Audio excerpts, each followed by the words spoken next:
नमस्कार. श्री स्वामी समर्थ. आज 4 फेब्रुवारी.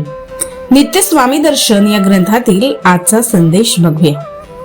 ज्या महंताने स्वामींना नारायण सरोवरात येण्यापासून रोखले होते, आज त्याच महंतावर स्वामींनी मोठी कृपा केली.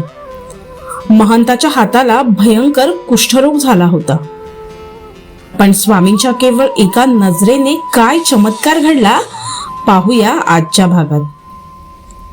स्वामींनी नागाला मुक्ती दिल्याची वार्ता वाऱ्यासारखी पसरली होती. नारायण सरोवरात अडवणूक करणाऱ्या त्याच महंताचा अहंकार आता गळून पडला होता. त्याच्या हाताला झालेल्या कुष्ठरोगावर स्वामींनी केवळ कृपा कटाक्ष टाकला आणि काय आश्चर्य, अवघ्या 8 दिवसात तो रोग पूर्णपणे बरा झाला.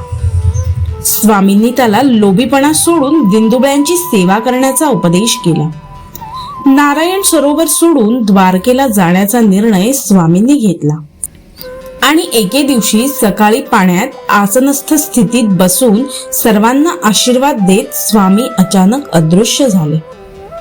आजचा प्रसंग आपल्याला शिकवतो की स्वामी केवळ शारीरिक व्याधीच नाही, तर मनातील पैशाच्या वासनेचा कुष्ठरोगही बरा करतात. संकटात सापडलेल्या जीवाचा उद्धार करण्यासाठी स्वामी अचानक प्रकट होतात आणि कार्य संपले की गुप्त होतात. स्वामींचा सहवास मिळणे हे परम भाग्याचे लक्षण आहे.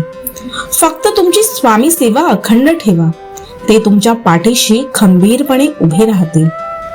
स्वामींच्या अशाच नित्यलीला रोज अनुभवण्यासाठी चॅनलला सबस्क्राईब करा. कमेंटमध्ये श्री स्वामी समर्थ नक्की लिहा आणि भिवू नका. स्वामी तुमच्या पाठीशी आहेत. श्री स्वामी समर्थ.